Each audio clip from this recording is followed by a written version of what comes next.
Yes. Thank you. Good afternoon, everyone, and welcome to this meeting of Glamorgan Spring Bay Council, the 27th of January 2026, commencing at 2:04 p.m. Glamorgan Spring Bay Council acknowledges the traditional owners of our region and recognises their continuing connection to land, waters and culture. We pay our respects to their elders past and present. Thank you. Please be advised that this meeting is being audio and visually recorded. I ask that all attendees remain respectful and considerate of others and advise that offensive, defamatory and threatening language or behaviour to those present or listening is not acceptable. Also note this meeting is not being live streamed. It is being recorded and will be uploaded to the YouTube platform after the meeting. There are some technical difficulties with our recording and live streaming. Agenda item 1.1 is the attendance and apologies. In attendance today, we have Deputy Mayor Simons, Councillor Walker, Councillor Young, Councillor Churchill, Councillor Edwards, Councillor Gregson, Councillor McQueenie and Mayor Serrano. In attendance today, we have the Acting Chief Executive Officer, Mr. Dick Shaw, the Acting Director of Planning and Development, Mr. James Bonner, and I'm delighted to welcome to the Chamber Mr. Ron Sanderson as our Director of Works and Infrastructure, and Mr. Craig Bennett, Director of Corporate and Financial Services. So welcome, gentlemen, to Glamorgan Spring Bay. Executive Officer, Ms. Isabel Clarkson, is in attendance as well. Thank you. And our Technical Officer. Thank you. Thank you. We'll move on. Agenda item 1.2 is the late reports. Mr. Shaw, I don't believe we have any late reports. None received, Mayor. Thank you. Declaration of interest.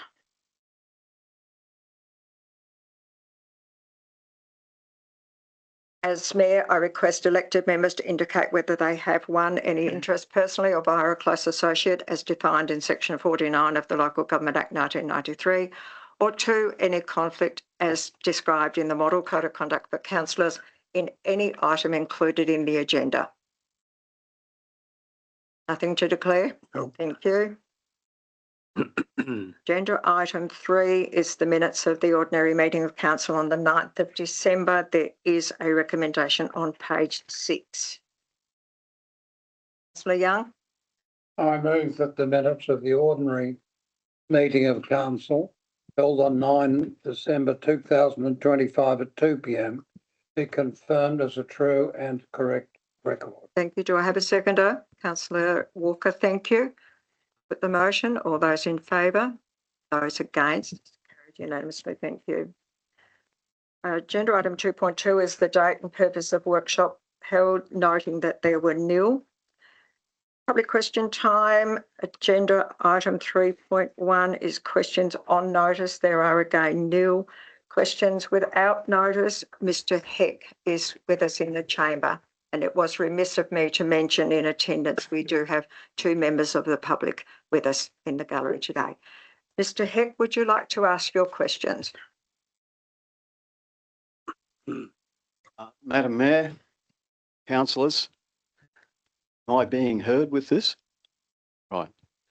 The matter I'm wishing to ask is, because it's to reinforce the AGM item with the request of the handover of funds to the Spring Bay Community Trust Fund, is how much history were the councillors who voted for that development on Howells Hill, how much history was provided to them before the decision was made?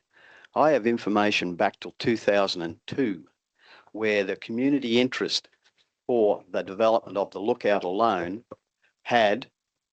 it was shovel ready. Mr. Heck, could I remind you that this is a question time, not a statement time. So please ask your question. I did ask what history was provided to the councillors before they took a vote which was against what the majority of this community had expected with the use of Howells Hill.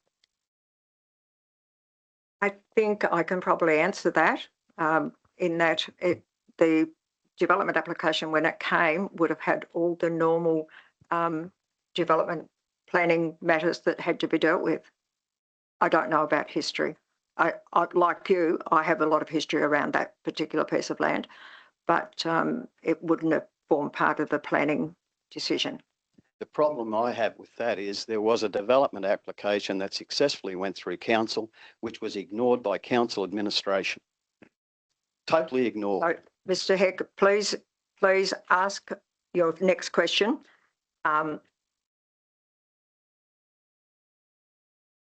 Just about lost my next question. Why do shovel-ready, community-backed projects rejected by either the administration or some within council? Why does that occur within this community? We have two that I'm aware of. One is the previously mentioned Howes Hill Lookout, and the other one was the Lions Club of Spring Bay streetscaping, which also involved the same lookout. I can't answer that. It's a question we'll have to take on notice and provide some, Mr. Shaw, we can put an answer for Mr. Heck for that. Yes. Confirming that, for sure. Thank you. So we'll have to take that one on notice, Mr. Heck, because it's, we deal with planning matters as they come to council through a normal planning process. So, thank you. Through you, Madam Mayor. No, there's no questions. no question for Right. this. Right, thank you. Mr. Heck, we will take your questions on notice and get you a response. But the response at this point is that planning matters that come to council are dealt with through the planning scheme that we currently operate under. So agenda item 4, there are nil planning reports. Agenda item 5 is the financial reports. There is a recommendation on page 11. Councillor Walker. Council receives and notes the financial reports as attached to the report for the period ending 31st of December 2025. Thank you. Do I have a seconder? Councillor Edwards, thank you. Any questions or comments on the financial reports? Councillor Edwards? Just good to see. I saw somewhere that the Bushnell Triangle was done. Amazing. People have grown old waiting from that. We've gone from youth to senility. Drive on it tomorrow, wondering where we're up to on that. I see we've spent some dough. I'm not sure where we're up to. Were we going to get a update on sometime soon? Happy to be told later. And the only other thing I was thinking about was the chasing funding for the Wellangta, the bridge. What do they call it? 10 Mile Creek, is it? I think, 9 Mile Creek. 9 Mile Creek or something. Wondering whether there were any news on that to get rid of the weight limit on the bridge. And I get very, very tired of talking to tourists at the end of the road, because the Google Maps sends them all that way, and they will pull up the end of my drive. And I have to go and explain, yes, you can go, it is dirt, but you can get, it's a good road and something needs doing. Thank you, Councillor Edwards. Mr. Shaw, do we have a, Mr. Shaw, you might like to impart that knowledge. Through you, Madam Mayor. Thank you, Councillor Edwards, for your question. This in relation to an update on the Tryabana Tomorrow project. I only had emails this morning with our partners in that project, and the next meeting's on 12th of February. Yep. So I'll be happy to provide council with an update for the February meeting. Beautiful work. If that's to your satisfaction. Absolutely. Thank you. Councillor Gregson, you have a finance question? I think we're on to the acting chief executive. Councillor Gregson, you might bring the microphone a bit closer to you, please, and ensure that it's turned on. Thank you. Well, we've gone up. We're dealing with the Coles Bay Committee at the moment, and then the next agenda item is 7.1 acting chief executive officer Dick Short. Which item are you referring to? We're on financial report number We're 5. talking about the financial report, Oh, I don't have that. agenda item 5. Yeah, okay. Oh, sorry. Yeah, that's fine. Sorry. No, it's fine. So your question relates to the next agenda Yeah, item? correct. No, Thank you, councillor ignore it. McQueenie. Thanks, Mayor. Through you to the Acting General Manager or CEO. Just following on from councillor Edwards' question, we have historically received the minutes of the project group meeting for the Tribunal. So can we please have those circulated for the ones that have occurred since Mr. Tory provided us the last one, which would have been in November? And are those meetings that we're talking about, your weekly ones, the project meetings? Or are you referring to something different? Mr Shaw? Through you, Madam Mayor. Thank you, councillor McQueenie, for your question. Very happy to have a look at what was in place before I commenced in the acting role in terms of provision of minutes from the TTM PLP project group. And is that the weekly group that you were referring to in your response to Councillor I Edwards? didn't make any reference to a weekly meeting. I just said the next meeting of the project group is on 12th February. Sorry, I Okay. thought you said you were meeting with partners every week. No. You're discussing. No, Okay. you've misheard. Yep. So the next Oh, meeting is on easy. 12th February. And the meeting, what comes out of that meeting, I'm really happy to bring back to council to provide an update. But yeah, I wasn't aware that minutes from those meetings were previously shared with the council. So I'm happy to have a look at that. And Yep. unless there's a really good reason for a change of practice, I'm really happy to keep the Thank council you. up to date. Thank you. Any other questions in relation to the financial report? Nothing further. I'll put the motion. All those in favour? Those against? It's carried unanimously. Agenda item 6 is 6.1, the Coles Bay Hall Committee minutes of the 22nd of December 2025. There is a recommendation on page 11. Councillor Churchill? I'll move that the minutes of the Coles Bay Hall Committee meeting held on 22nd of December 2025 be received and noted. Thank you. Is there a seconder? Councillor Gregson, thank you. Councillor Gregson, I believe you might have a question on this matter. With the Hall Committee, no, I'm the Cranbrook Hall person, not the Coles Bay. Oh, I'd thank like you. to refer that through you to Councillor Church if you'd like to comment. Are there any questions or comments in relation to the Coles Bay Hall Committee minutes? Nothing further. I'll put the motion. All those in favour? Those against? Carried unanimously. Move on to agenda item 7. 7.1 is the Acting Chief Executive Officer's report. There is a recommendation on page 17. Thank you. Councillor Walker? Thank you. I'll move that council notes the information. Councillor Gregson, thank you. Councillor Walker, do you wish to speak to the motion? No. Any questions or comments? Councillor Gregson, then Councillor Churchill.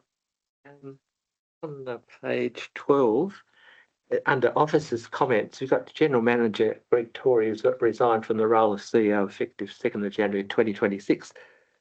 So what is Mr. Tory? Is he General Manager or CEO here? We've got a conflict of interest here. I'm sorry. Please ask the question again. Under officers' comments on page 12, you've got General Manager Greg Tory resigns from the role of CEO effective the 2nd of January 2026. Is Mr. Tory a General Manager or a CEO? You've got two titles here. Point of order. Yes, thank you, Mr. Shaw. Through you, Madam Mayor. Thank thank you, Councillor Gregson, for the question. The terms are actually interchangeable. Yes, under the Act, it does make reference to the General Manager, but terminology has changed a number of years ago now to refer to the General Manager as the CEO. Yeah, So right. it's a true and effect statement the way it's currently drafted, and the current practice from what I've picked up for council is to refer to the CEO as the General Manager for the agenda papers. Oh, right. Okay, thank you. And also on the same page, it's got council workshop held on the 2nd December. I was under the impression that was cancelled.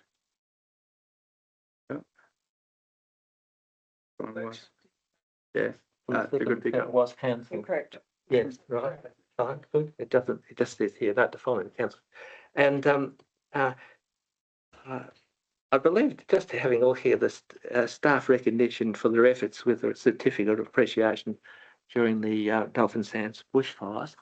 Will the affected people that are going to be given certificates have they had the opportunity, whether they are going to accept or not before they're given the certificates?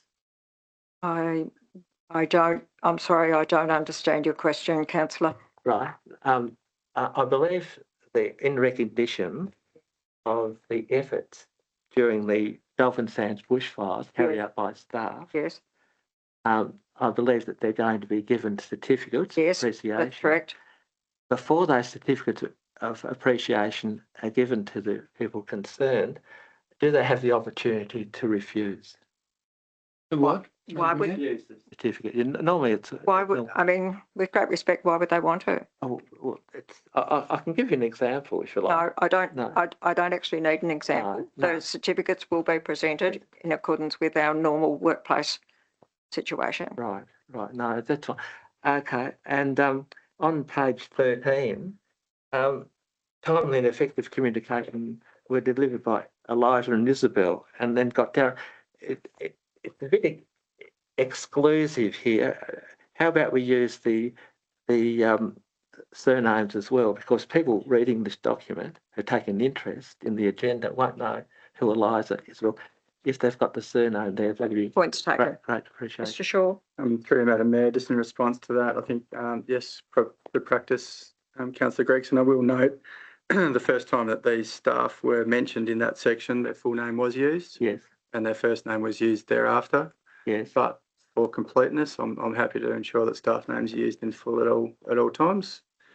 Should you have that position? Yeah, that's right. So, and correspondence for noting, it's got letters, it's got 8th of December, Minister for Local Government introducing local government priority reform program 2024 to 2026, the invitation to provide feedback by midnight, Saturday, 28th of February 2026. So will that be in collaboration with the Paul West report to Council? And will we consider that Sure, can you? Mm. in a workshop?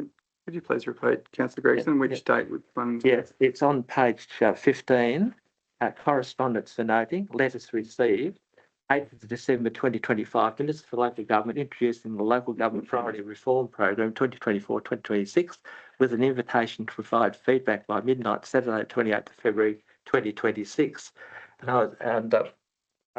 Will the Paul West report be provided to Council before that feedback from Council on the 28th of February 2026? Councillor Gregson, that matters 8.3 in the agenda, which we can talk to, that can be spoken about then. Right. And meetings appointments, 2nd December 2025, Fisherno Surf Life Saving Club, site visit, and then 3rd December 2025, Freycinet Visitor Gateway, reference group meeting, and the 4th of December, Fisherno Surf Life Saving Club grant funding meeting. I'm just wondering how the Surf Life Saving Club is going with the redevelopment of the site, and what's the council position on the Freycinet Visitor Gateway reference group meeting, please? What was the outcome there, please? Mr. Shaw, can you provide response to Councillor Gregson? Yes, happy to, through you, Madam Mayor, and thanks, Councillor Gregson, for the question. So in relation to the Fisherno Surf Life Saving Club, they have been invited to apply for federal funding, quite a reasonable sum as well, and since joining the council in November, I've worked really closely, generally week on, week off, with a dedicated project team to design a future project, an expansion project for the Fisherno Surf Life Saving Club, and we've had a really positive and productive relationship. We are sort of cost sharing some of the planning and design costs. We've also noting that there could be perceived conflict in terms of the assessment, because council as project sponsor under the grant arrangements will be the recipient of the funds. So we've actually engaged Brighton Council to undertake the planning assessment when that one comes through. We're also on the front foot as well, noting the really tight timeframes that we needed to satisfy. And I wrote to the federal responsible agency and sought an extension through to the 1st of March. So things are actually going really, really well. We're really quite confident in the design that we're putting forwards. It's conservative in that it will provide additional capacity, but we're trying to de-risk the project from a planning process, because we really don't want cause any community discontent. This is a project that should really benefit the community. So it's been a very positive and very productive relationship thus far. And at this stage, I'm happy to report we are on track to satisfy the submission requirements, because if we miss that, we're out of the pool, and it's a really unique opportunity for the community. And the gateway? In the Gateway, I've only been party to one meeting. Thank you, Councillor Gregson. And at that stage, it was very high level. I think the key thing to note from that meeting was there does appear to be fairly strong community discontent, I think, in the project. One, not only for the potential environmental impacts and the footprint of what's proposed. There's some scepticism around the scope of the development and the timing, noting that that project has, from what I gather, had a fairly elongated design timeline. So that was probably the take-home messages I've got from that at this stage. And I note the Freycinet Action Network really sort of ramped up, I guess, their own sort of public messaging around that project. So I don't have anything more detailed at this stage to provide, but I'm happy to keep the council informed. Thank you. And I just last question, I don't want to hog this, but with human resources and that, I just with the different, I'm just bringing up that this council do not have an internal audit committee, and I was just wondering whether council would consider introducing an internal audit committee. Councillor Gregson, an internal audit committee has been considered by the audit panel. I think that's correct, Councillor Churchill, isn't it? And the audit panel do recommend internal audits from time to time on certain sections of council's functions. So am I correct, Councillor Churchill? Thank you. Councillor Churchill sits on our external audit panel, on our legislated audit panel. So we have looked at that situation of an internal audit panel for quite a long time now, I think. Councillor Churchill, were you able to provide any further advice than that? Just a little. We haven't actually done many or probably any internal audits. However, there's $50,000 budgeted for that to happen, and they will be targeted audits of, we don't know what yet, but there'll be something chosen out of the whole of council's operations to be audited. And with $50,000, it's quite we could get a fair bit of work done for that. So that's just the first budget that we've. And Councillor Gregson, Councillor McQueenie. No, all right. Councillor Gregson, I think it's fair to say that now we have Mr. Bennett on board as our Director, Corporate and Financial Services. He will work closely with the audit panel in relation to that matter, I'm sure. Thank you. Councillor McQueenie. Two quick questions, I hope. Within your report, and I'm trying to scroll back to find it, the reference to the quarterly report that we get as councillors, I had a discussion with Executive Officer Kerr when she was here about that report actually doing an accumulative presentation of permits. And it was really to achieve what we have considered around or identified as how high we are, that we are actually developing comparatively higher than Sorell and every other area within the South East District. So if it's possible, could we include that, which gives us the basis then for arguing for consideration within grants and advocating generally? That was the first thing. The second thing is, can I just check that there were no meetings with our medical services provider in December? I can't see that. But there was what, Councillor? No meetings for yourself with our medical services provider in December. Madam Mayor, Councillor McQueen, no, there wasn't. With good reason. There was some key staff absences within K Health for leave, and we also had a bushfire that took up the best part of 3 weeks of the month of December. So I am, as of last week, I was in regular dialogue with Katie as well, and so the dialogue remains in place, and I could come back to you with a date for the next meeting if you'd like. No, that's all right. Just wanted but it is to understand. Yeah. Thank you. Thank you. But Any other questions or comments in relation to it? My question's been covered, thank you. Thank you. Ms. Clarkson, did you want to alert us to something? For you, Madam Mayor. Thank Thank you. you. Nothing further on the CEO's report? So if there's nothing further, I'd just like to endorse the acting CEO words in relation to how the staff worked together during the Dolphin Sands bush fire. I know their efforts were appreciated by the community, emergency services, and the myriad of government departments that we had to deal with at the time. And they definitely went above and beyond the call of duty. I'd like to offer my thanks to the acting CEO for the role he played during the dire situation that Dolphin Sands residents found themselves in. As Mayor, I was fortunate to have someone in the acting CEO role who had the skills that ensured accurate reporting of the situation at all times. So thank you, Mr. Shaw. Thank you, Madam Mayor. On that note, I will put the motion. All those in favour? Those against? Carried unanimously. Thank you. Agenda item 7.2 is the Acting Director Works and Infrastructure, Mr. Darren Smith's report. There is a recommendation on page 24. Councillor Young. Mayor, I move that the Acting Director Works and Infrastructure's report be received and noted. Thank you. Is there a seconder? Councillor Gregson. Councillor Young, do you wish to speak to the motion at all? Only, Madam Mayor, that Darren Smith has done a very good job in an interim capacity. He's a very capable man, and nothing else I can say. Thank you. Are there any other questions? Councillor Gregson. Page 20, waste management, third dot point. I don't quite understand this, and I'll put it through the question through the Mayor to Mr. Smith.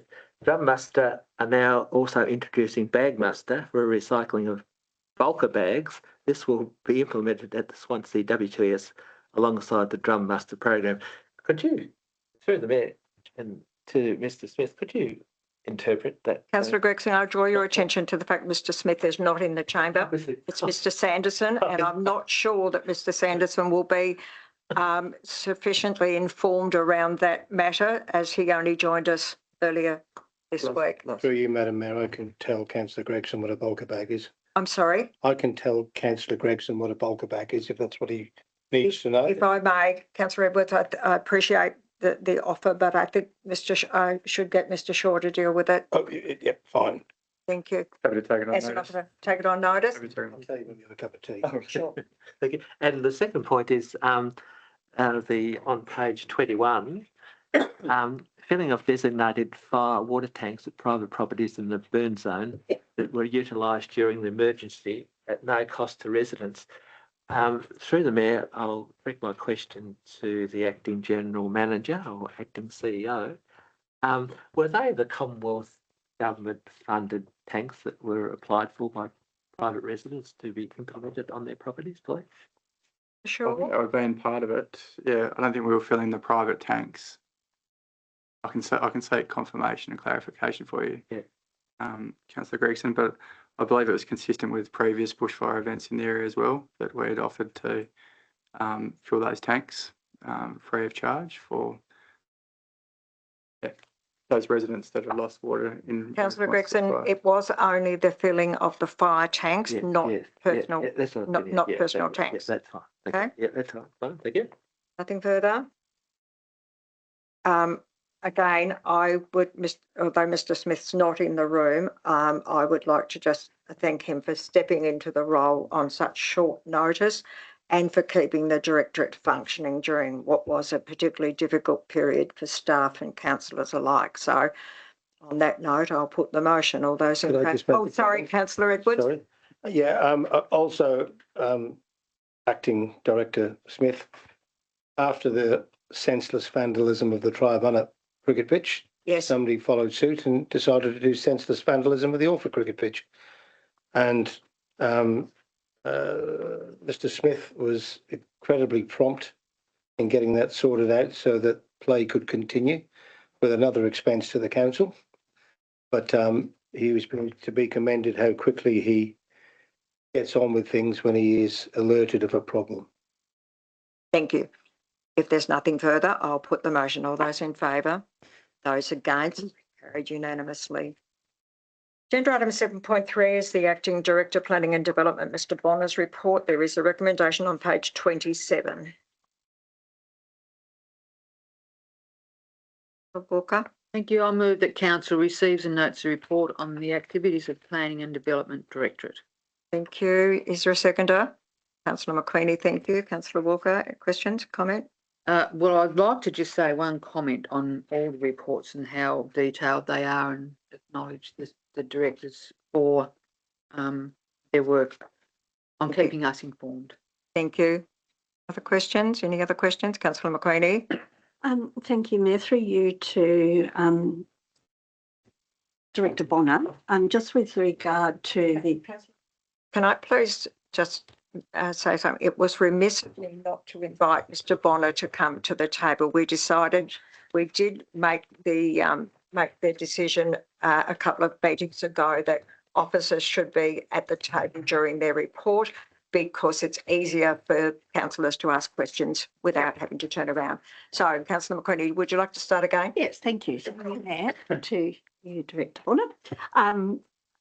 Just a quick discussion of the animal control and compliance one, as I think I'm actually the last person standing from councillor on either council or staff level who were involved in the dog management committee process. And just wanted to flag within the report, so I'm not suggesting which way it needs to happen, but within the report it talks about draft returning from Parks and Wildlife and then presented to council. That committee group actually agreed that as a process under Director Woodward at the time, that the draft that came back would go back to that group for discussion about how it should be communicated within the community. There were a range of things around, very simple things around signage, as well as how it might get out and about. So if that's not going to actually occur, I think there's a need to tell those on the committee. I appreciate it was a while ago now that that process has changed. Mr Bonner, are you That's the able to expectation. respond to that, or would you like to take it on notice? Or I'll have to take that on notice, Mayor. I'm not aware of the previous arrangements that were made, but I'm happy to have a discussion that's fine. about that, Yeah. and how we move forward. Happy with that, Councillor McQueenie? Yeah, absolutely. Thank you. It's just Councillor managing Young. expectations. Madam Oh, Mayor, yes. No, sorry. that's all right. I thank Mr Bonner for his report and efforts over the years, especially of recent times, because we do rely on council officers for their reports, because they're detailed. We can't get our mind around every single bit of it. And that's why I assume Section 65 of the Local Government Act has provided that we can rely on reports from qualified officers. And I've found our reports to be, over the short time I've been on council, it's only 4 or 5 years, to be first class. Thank you very much. Thank you, Councillor Young. Councillor Gregson. Page 26 under planning, through the Mayor, I'll direct my question to Mr Bonner. And it's got here, council has provided delegation to the general manager to approve an application where no more than 2 representations are lodged against the application.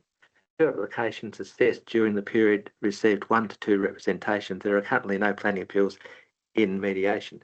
Now, I'd just like clarification with that.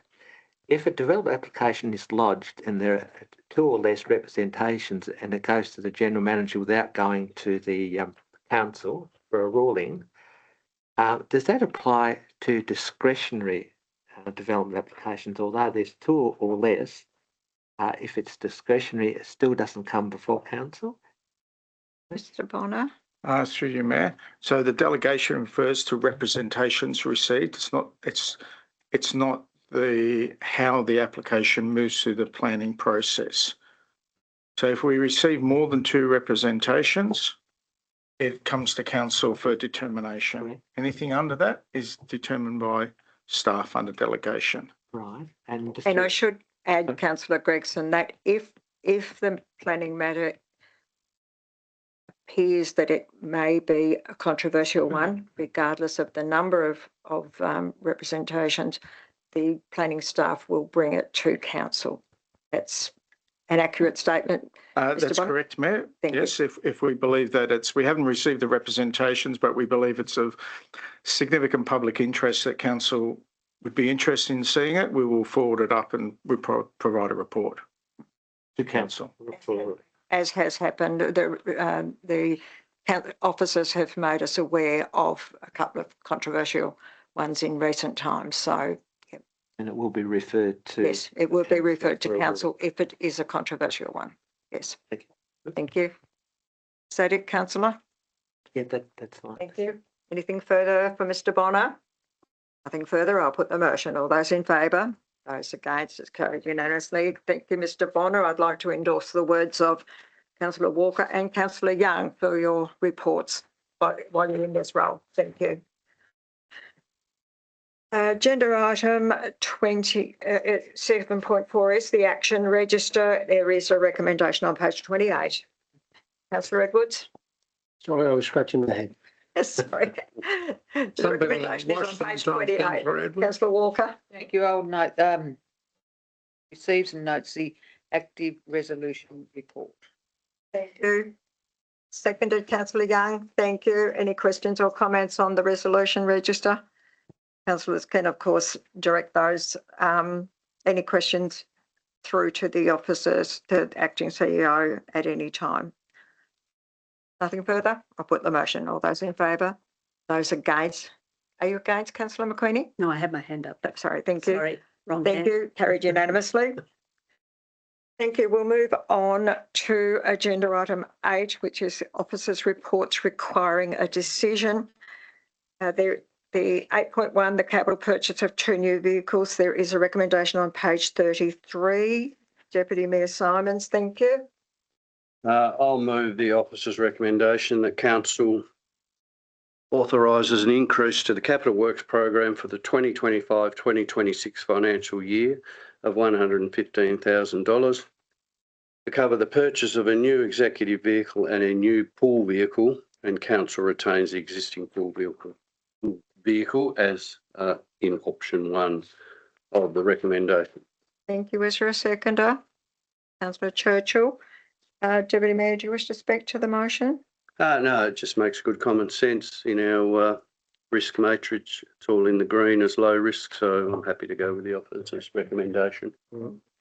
Councillor Churchill? Can I just ask, I guess it's as much out of curiosity as anything, but the current vehicle that we're going to retain, so we have 2 vehicles, is it in good order with low mileage, or what's the story? Through you, Madam Mayor. Thank you very much, Councillor Churchill, for the question. The vehicle in question is in mechanical order. It's routinely serviced. It does have kilometres in excess of the 2019 vehicle policy, but that vehicle is not unique in terms of the whole. We look across the fleet where with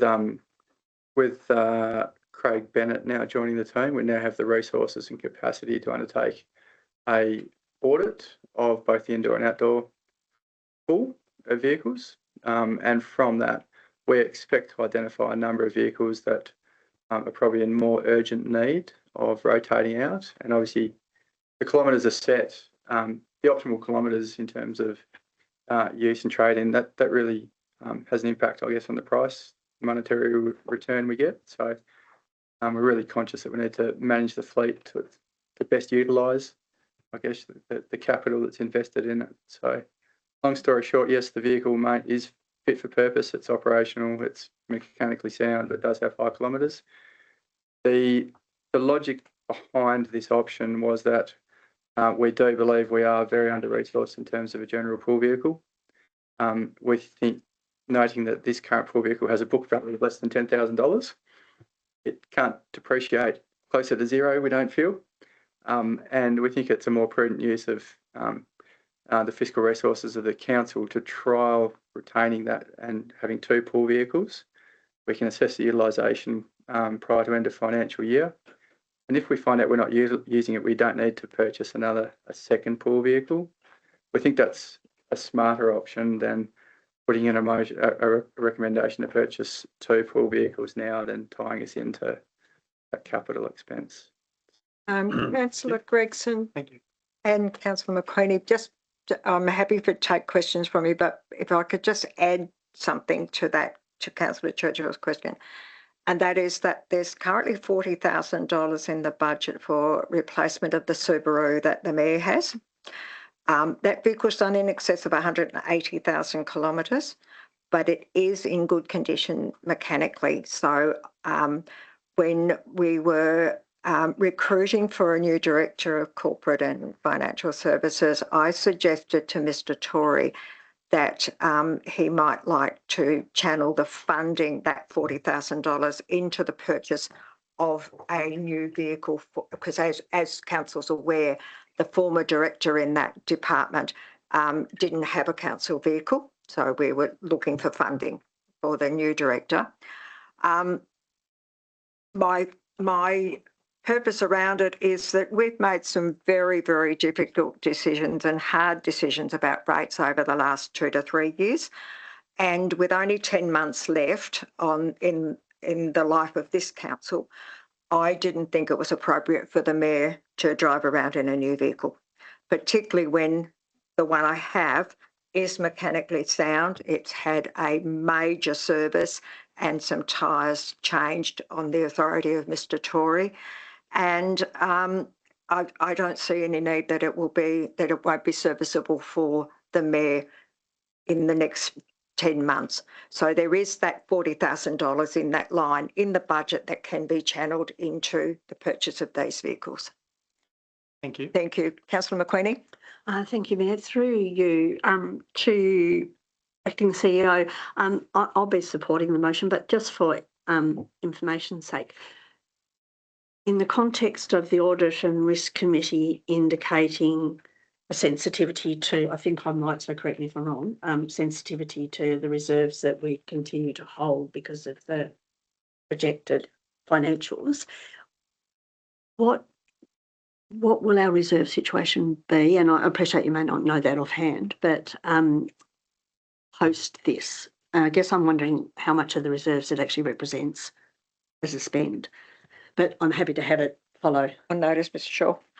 Yes, through you, Madam Mayor. Happy to take them on notice to provide you with Thank you. a more informed decision. But I will add that there was a series of conversations had with our accounting team just to understand our sort of budget position, and the general position is that it's readily affordable, especially with the director vehicle being a quantum of funds which would form part of the capital budget year on year. So I think the Mayor's position of maybe journaling some funds across again would seek to offset the motion that's been put as well. So very happy to come back to you with a more granular.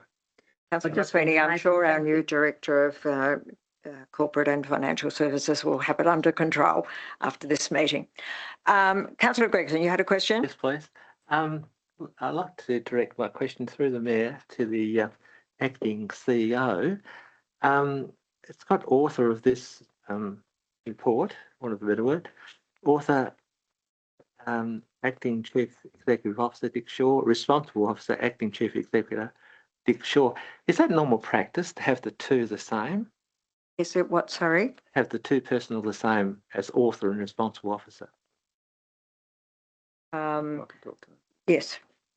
Through Madam Mayor, I think what effectively there, Councillor Gregson, that I was the author, and noting that we had a new Director of Corporate and Financial Services literally starting 2 days prior to the finalisation of these reports.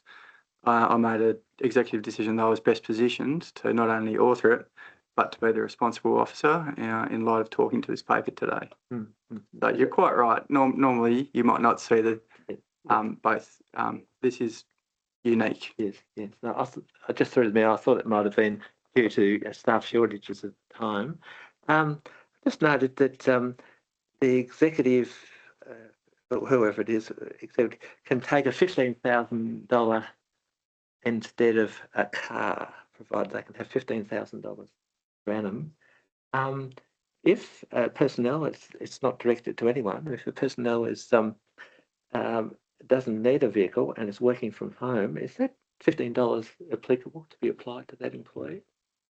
Madam Mayor, I didn't hear the question. No, neither did I, councillor Young, because again, councillor Yeah. Gregson. Yeah. Okay. Yes. Now, just that I noticed the $15,000 has executive staff can take a $15,000 as salary instead of a car.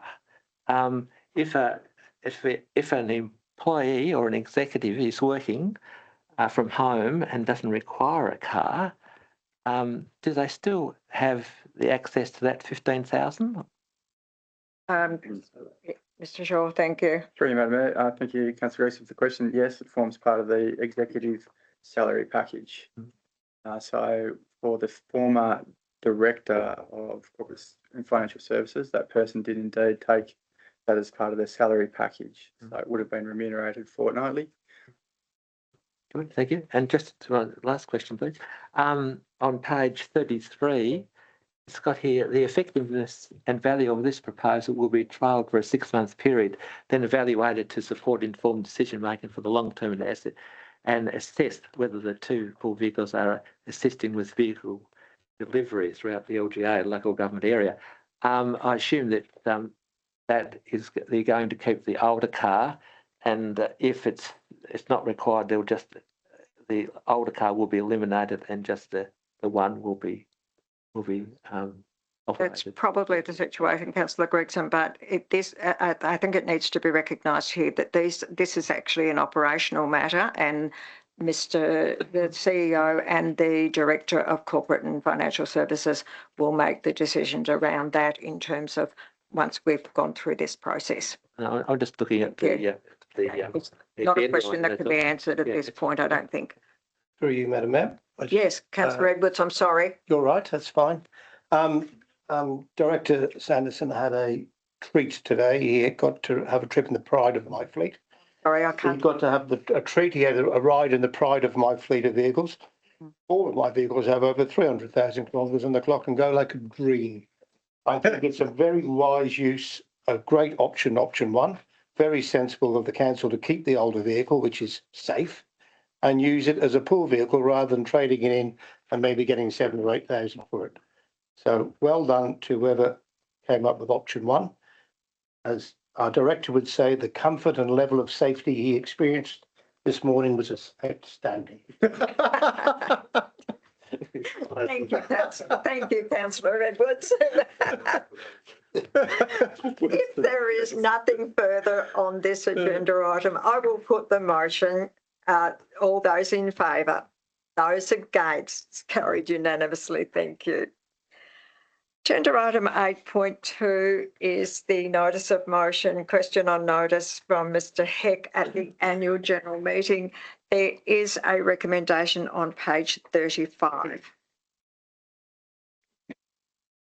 Sorry.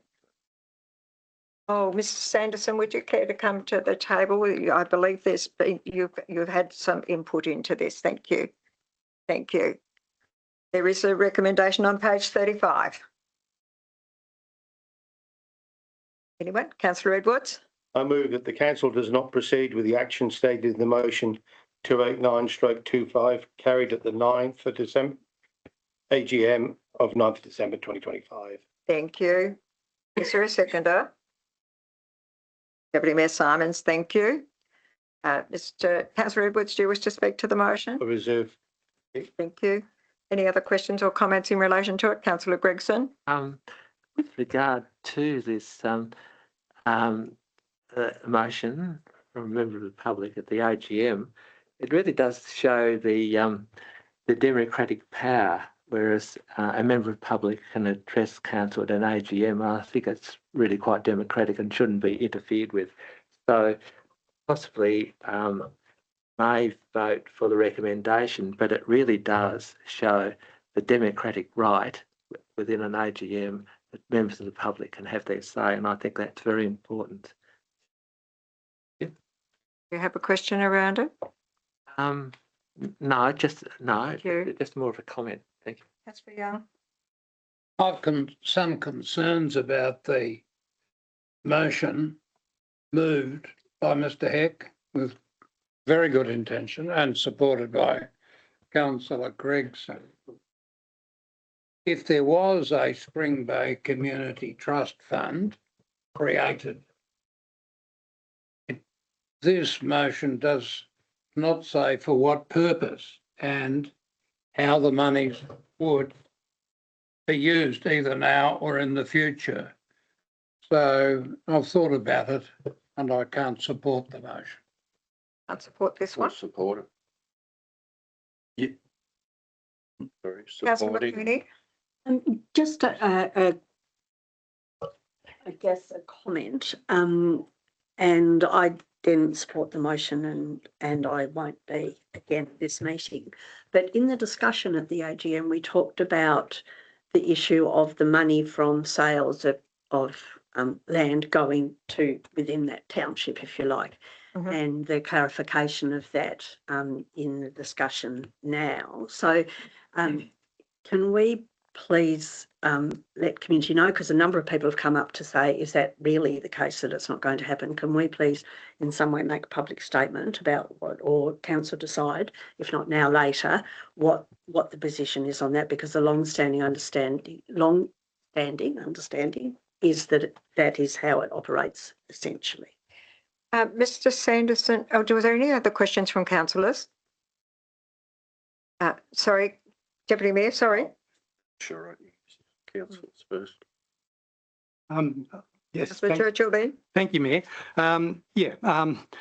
Look, I agree entirely with what Councillor Gregson's saying about the democratic process. Totally get that. I also understand very well that council can't just grab $250,000 for something that has not been ever budgeted for. That money was properly, originally, it was properly calculated despite rumours, and we were overseen by the Valuer General in the valuation of those properties, was my understanding, and I think I'm right. Yes, that you are. we would not have been able to accept what's been described as a peppercorn sum for that property. I think we probably received what was the real value at the time, and I guess, as I say, I support the democratic right to bring these things to council. I just battle a little bit with the with stating that how the money should be used by a community group when it's actually money that belongs to all of the community. And as Councillor McQueenie stated, it would be nice to clarify how that money was or should be spent. Is it for just this community here in Tribunna? As we know, with things like sums that we collect from development applications, they're meant to be spent, not entirely, but to be used within the community. That was always what we've been told. Sure. So I won't be able to support the motion. Councillor Churchill, can I draw your attention to the fact that the motion is actually that council does not proceed with the action. Yes. I recognise that as I was just finishing off. Sorry about The original motion. And I think that's probably where Councillor Young is at. Deputy Mayor Simons? It certainly was well intentioned from Mr. Heck. The idea is good, but I'd just draw everyone's attention to the last paragraph of the officer's comments, because I think it sums up the intent of the reason why, as a council, we wouldn't be able to support what we're being asked to do. And it says, in accordance with good governance practices, a motion regarding the allocation of funds leveraged from the disposal of council-owned assets should be considered following a formal report provided by council officers. This motion has not been accompanied by such a report to council. So on that basis alone, I'll be supporting the officer's recommendation. And that which is now the motion. Councillor Young. Madam Mayor, I know I have spoken already about the motion, but I have a nagging feeling in the back of my mind that somewhere in the Local Government Act, there's a provision about what council can do with monies from sale of real estate. I can't make any further comment other than that. I'm sure that's true, Councillor Young. I'm going to defer to Mr Sanderson now, if I may, Mr Shaw. Mr Sanderson, there is a school of thought that this type of motion cannot be moved at an annual general meeting because it's really, as I understand it, the meeting procedures and the Act is quite grey on how an AGM should be moved. And I've always been of the understanding that the only motions that can be moved is in relation to Council's annual report. Now, do I have that right or not? It's through you, Mayor. Yeah. That's a moot point. Some councils consider that. I take the broader point of view. It is the chance that the public have, as several councillors have mentioned, to ask questions about the operations of a council and not just the annual report. Sure. But it needs to be clarified in a policy, which will be done for council's consideration. Thank you. I think the other thing too is at one point, and you might recall this, government was looking at removing the requirement to have an annual general meeting from the Act. I wonder if they could do it quickly. That would be a wonderful idea, because I think, I believe back in '93 when this Act was proclaimed, it was because the director of local government at the time came from South Australia, and they virtually copied the idea. But the idea of an annual general meeting, this isn't a corporation. It has a meeting every month where the public can come and ask questions. So I think it's totally irrelevant. And you're working on a policy, as Yes. I understand it, for our annual general meetings, whatever they remain in the Act. Correct. Thank you. Correct. I know I've Councillor spoken, McLean? but I just want to bring attention to the way that the sale of assets is treated in the state grants formula is different than income. So when the state grants formula arrangements are happening, it would be worth understanding that reporting to understand the impact on our allocation. It's buried in the detail. So nothing, you don't need a response in relation to that? That's No, I just think Thank it's you. keeping in mind. All right. Thank you. If there's nothing further for Mr Sanderson, thank you very much. I will put the motion now. I will repeat the motion that Council does not proceed with the action stated in motion 289/25 carried at the 9th of December annual general meeting at the 9th of December 2025. All those in favour? Those against? It's carried unanimously. Thank you. Thank you, councillors. We'll move on to agenda item 8.3, which is the Local Government Amendment Electoral Reforms Bill 2025. There is a recommendation on page 39, and I note that Mr West. Yep. Mr West is waiting in the lobby to join us online. It will just be a couple of minutes way over to introduce him to the meeting, and then we'll continue on. Thank you, Ms Clarkson. I will just at this point, for purposes of anybody watching this when it's uploaded to the YouTube, that we are having some significant technical details, significant technical difficulties around our current AV and process. Thank you. And Paul's just joining us. Mr West is joining now. Thank you. Mr West, thank you for joining us. I'm sorry you've had a wait. It was a little bit longer getting through to the agenda item. I have just asked the councillors to move the motion in relation to this matter, and we can have our discussion with you. So there is a recommendation on page 39. Thank you. Anybody? Councillor Churchill, thank you. Council, in relation to local government electoral reform and GSBC's submission, A, receive and note the report and the draft submission prepared following input by councillors at the workshop on the 13th of January 2026. B, note any further comments from councillors on the draft submission are to be provided to the acting CEO by Friday, 6th of February 2026. And C, a final draft submission is to be presented to Council at its 24th February 2026 meeting. Thank you, Councillor Churchill. Do I have a seconder? Seconded, Councillor Gregson. Councillor Churchill, do you wish to speak to the motion I would at this point, or like to hear Mr West. Mr West? comment. Thank you, Mr West. Would you If there's no other questions from councillors, I'm going to defer to you for input. Okay, thank you, Mayor. The draft submission's been prepared based on the workshop, and in preparing the submission, I've tried to, as best as I could, interpret what was said by councillors and the relevant points for this submission. In particular, the issue around the personal information the personal interest returns was the significant issue that was discussed at the workshop. And there was questions around the situation in relation to the House of Assembly or the State Parliament and the returns. So I've reviewed those and provided some input into the report, but also into the submission to suggest that if they are moving forward with this particular issue, there are some differences, fairly minor, but there are differences in what is required. But equally, the submission also says that there should be further consultation with local government before the government introduces, or the minister issues an order in relation to the personal interest returns.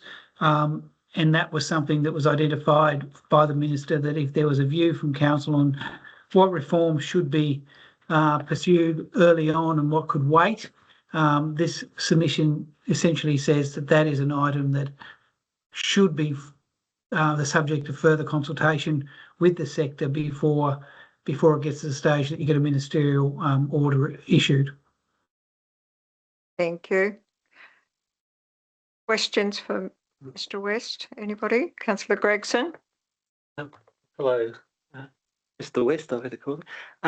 With the council numbers we discussed in the workshop from 8 to 7, according to the Councillor Gregson, you may need to speak up and closer to the microphone. Yeah, right, thank you. With the reduction of numbers with regard to the Glamorgan Spring Bay Council from 8 to 7, or the proposed, it was the proposed within the bill, you were saying that it's going to cost council $28,000. Is that per annum or 4-year electoral cycle? That's per annum.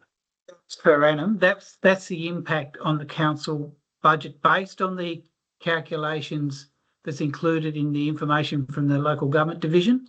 Is that the additional cost to Glamorgan Spring Bay per year would be $28,000.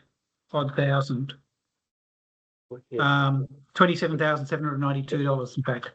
Yeah, in the majority, the information from the local government division was that in the majority of cases, the cost to council of the increased allowances across the board, across the sector, would be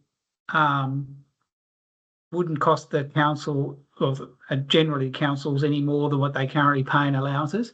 There was a couple of councils that didn't apply to, and GSBC is one of those. Yes, great. I'd just like to note that I'm opposed to the 8 to 7 candidates, by the way, and the reduction in numbers from 8 to 7. I'm against that, so I'd just like to make that officially known. And with the election of the deputy mayor by councils instead of by the electorate, I would like to note that I'm against that. I'd like for the people to decide who is their deputy mayor and not councillors. So I don't think I said that during the workshop, but I'd like to note that as my position, please. Thank you. Councillor McQueenie. Yeah, thank you, Mr. West, through you, Mayor. Just a few comments. On page, sorry, I look at this, page 14. So at part... Page 14 of the attachments, Councillor? Yeah, and the response. The second page, part 14, electoral advertising and publication of electoral matter. The second row down talks about the issue of repealing of existing provision that prohibits publication. No problem with that. I think, though, that the question of how to vote cards, I think that was essentially me raising the issue of how to vote cards. And for me, it's not about the candidate's image issue or the like. It is about how the Act will talk about whether you can or can't have how to vote cards within an election. Forget whether a person's image is on it or not. There are, across the different levels of government, there are differences in whether you're allowed to have how to vote cards, and it's not clear in what was presented to us. Not in your report, but within the report. But in the reform information that's been released, there was no discussion in relation to how to vote cards. So my reading of the bill is that it was silent in relation to how to vote cards. Yeah, which is, I think, a change from what it currently is. I'd have to take that on notice, but Yes. I don't So recall that's how the to question. vote being covered in the current legislation under the Local Government Act for elections. Yeah, so it was just clarifying that. Yeah. With you, so it's not that the content, and also I appreciate that the report talks about concerns around PI disclosures, but within the room, I'm not sure if I was the only one, that I believe it's a very good move. So it talks about divergence and concerns. For me, I think it's fair to say that the divergence was for some that there is a welcome change to contemporary practice across all levels of government with comparable, rather than the concern simply all being about having to do it. My concern is that we wouldn't adopt it. But the submission that's been prepared and it's on the agenda under 5B, I've actually put the comment in there that the majority of councillors are opposed to the introduction of the personal interest return in its current form. A contra view expressed was that the PIR would provide a greater level of transparency and public accountability, which was basically the comments that you made. Yeah, sorry, my apologies because I've actually overlooked that. I don't know how in reading. So thank you. Any other questions for Mr. West? Just as a matter of clarification, Councillor McQueenie was referring to page 16. I've got page 60 here on the printed version, so there seems to be a bit of a mix-up here. One's looking at 16, one's looking at 60, so it's a bit of a bit confusing, isn't it? Really, could in future the printed version have the same numbering as what's on the intranet or internet for councils? We'll make it a lot easier. Agree. Thank you. Well, that will be looked at. Thank you. Mr. West, can I just make a comment around the reduction in councillors? I know when we had a change to the Local Government Act not that long, I don't know how many years ago it is now, but this council just put forward a submission that if we were going to be reduced from 9, which we were at the time, then we should be reduced to 7 to save the 4-4 split, or if you like. The government in their wisdom or otherwise chose to make us 8. So I'm supportive of the reduction in the numbers on that basis. It is an uneven number, an odd number in the chamber. Certainly, I think more, it's easier to manage, if you like. And I'm sure that some of the city councils are probably in the same situation because they were reduced from 13 to 12. Sure. Sorry, Mr. West, I'm not quite sure what the government's thoughts were around that at the time. And now they've gone to this reduction of 7 and 5 or something, 9, 7 and 5. Mayor, the consultation on the reduction in numbers was a previous consultation. Yes. So that's not part of what you've been asked to comment on in relation to this. If council is of a mind that it wishes to revisit that, that's not part of what I was asked to assist you with through this electoral bill. I think that consultation closed. It did. Yes. Probably somewhere around the end of October, early November. And so as to what the government is doing in relation to those, the feedback it's received, I'm unclear at this stage. Yeah, I take your point, Mr. Weston. It wasn't necessarily a question. It was just a comment around this council's view for a number of years is that we should have been 7 anyway. So it's not necessarily a change to this particular document. So, Deputy Mayor. Not my question, but totally agree with 7. 8's a ridiculous number. But Mr. West, our response to the election of the deputy mayor, I'm not quite sure what our position is. Are we saying we're okay with it, or we're not okay with it, or we don't mind either way? It was 50. It was sort of 50 cents each way. The fact that if they make the decision to have the deputy mayor elected around the table, well, council wouldn't have an issue with that. However, you also consider there's not a big impost on the community if it was to be maintained as being an elected ballot. But I think the other thing that was certainly mentioned at the workshop was around, and which I built into here, was around the time frame for when that was to occur. So there was a bit of a concern that, you know, within the first 2 meetings, you probably need a little bit longer than that. So I've suggested in here that your submission is that it should be within the first 3 meetings, which gives you that little bit of extra flexibility. But also, if it is around the table, that the council is supportive. And I think I did pick this up from the workshop about determining the length of term that would apply to that deputy's position if it was elected around the table. So to answer your question directly, Deputy Mayor, it's really having, as I said, 50 cents each way. Yep. Thank you.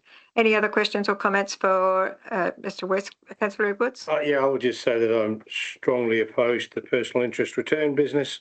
It's an absolute invasion of privacy, not only of you, but of your wife and whoever knows else. Thank you. And, you know, it's all going to be secure, as every other major business in Australia is thought of, until they get hacked. And I strongly support the 7 as well. Nothing further for Mr. West. Councillor Churchill? I didn't have the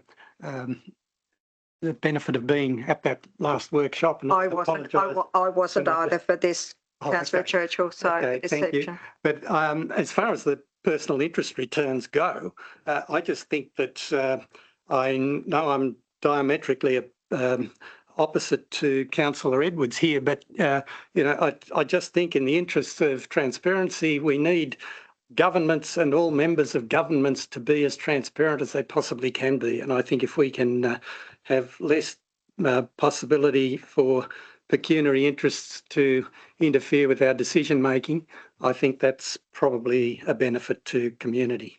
Thank you. Thank you. Nothing further. Mr. West, thank you very much for your input and for the information you've provided so far. It's very much appreciated. If there's nothing further, I will put Councillor Gregson. You've already asked a couple of questions. Yeah, so just an addendum. When will this final report be presented to Council for consideration and then discussed at the ACM? Will it be at a workshop? Councillor Gregson, it is part of the motion. A final draft submission is to be presented to Council at its 24th of February meeting. Prior to that, there will be a draft submission. The draft submission, some of the is in the documents now, and that we have the opportunity now to provide any feedback to Mr. West before Friday, the 6th of February. Yeah. No, just that I thought we might have a workshop to get our final decision-making process, and then we can proceed at the ACM. That was all. Mr. West, again, thank you very much for your input. It's very much appreciated, and appreciate the work that you've done on this so far for Council. If there's nothing further, I'll put the motion. All those in favour? Those against? It's carried unanimously. Thank you, and thank you again, Mr. West. Bye. Yeah, thanks. Agenda item 8.4 is the Taswater PSP 5 letter of support. There is a recommendation on page 42 from the acting CEO.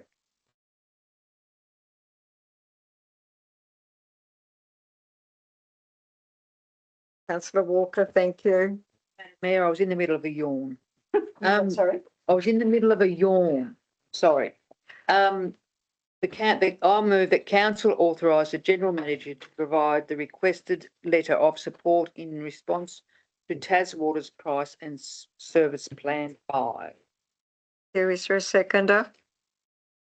Seconder, Councillor Edwards. Councillor Walker, do you wish to speak to the motion? No. Questions or comments? Councillor Gregson. I'd just like to, with the letter of support. Again, Councillor Gregson, I need you to speak up a little bit closer to the microphone, please. You're right, thank you. I won't be supporting this motion based on the Taswater. Basically, the Glamorgan Spring Bay Council is a shareholder quintessentially in Taswater, and there may be an innate conflict of interest here that we're supporting a company that we have a shared interest in. So that's one point. And the other point is that it really should be presented to the community for a decision, and then community consultation, then come back to the council for a decision also. Mr. Shaw, can you answer that, or you can? Thank you.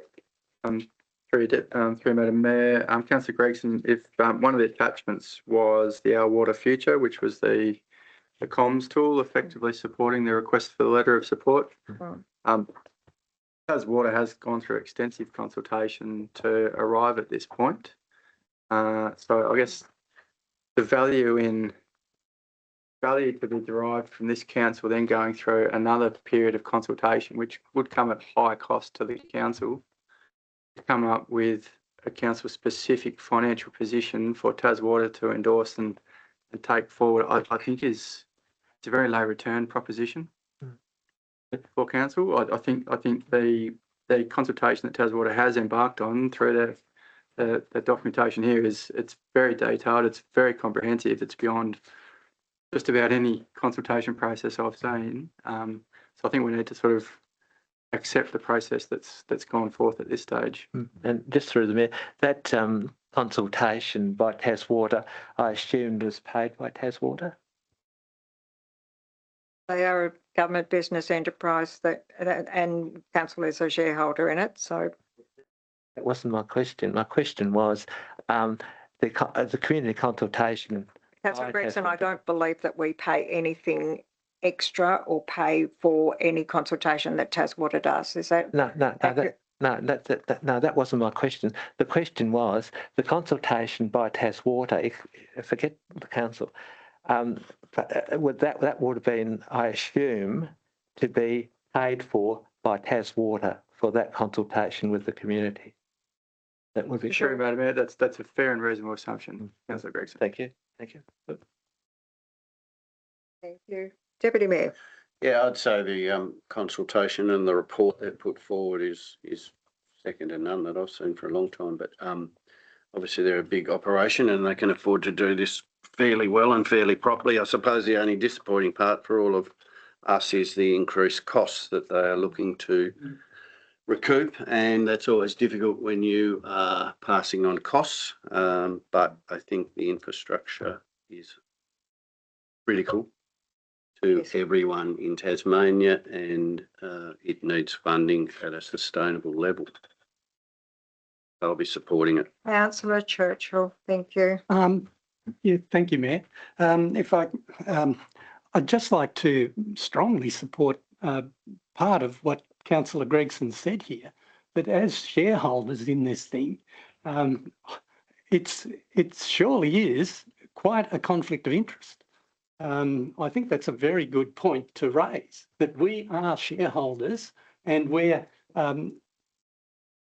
are asked here to support that rate, rate rise, water rates, on our community, and theoretically or practically, we are potentially beneficiaries of that rise. And I don't see, if their consultation process has been so good, why are we needing to put in any support for this And are we actually are we taking on a role here saying, well, we're going to approve or support an 8.8% rate rise for water and sewerage for our community, and really we don't need to do that because it's not going to do anything for us from the point of view of public relations. Sure. Thank you, Councillor Churchill. Councillor McQueenie. Look, just to also raise the issue or support the concern around the stakeholders, but this is a document also that's going to a regulator. It's what, sorry, This is going to a regulator. This isn't going to Parliament to be voted on. This is going to a regulator who has a very strict role. And I have a fairly significant regulation background, and I have never seen anything like somebody going to a regulator seeking these sorts of statements as common practice. We don't need to support this.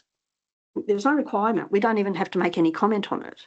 We're being asked to put our head above the parapet for the cost rise that's significant over 3 years. And why would we do that if we don't have to, if there are concerns about, because if the suggestion is that they will move away from the projects that they've outlined, well, that's a regulator discussion. I simply don't know why we spend a lot of time talking about not raising rates above CPI or whatever, and we want to put our hand up when we don't even need to say that water rates have to raise over the 3 years for this. I do not see the advantage to us at all. Thank you, Councillor McQueenie. Councillor Young.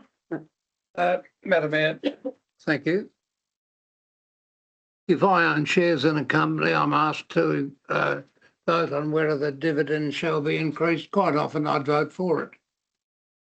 And it's certainly a conflict of interest voting to get a return from the company from which I own shares. I have a concern about this motion, and it goes further than the very skilled public relations document produced. We all need water. There's no doubt about it. In many areas, TasWater has provided water. It doesn't provide it to me, by the way, where water is needed. I just have to skip a shower every now and then so you can notice it. But there are some details of expenditure of TasWater that I know of that I would not support.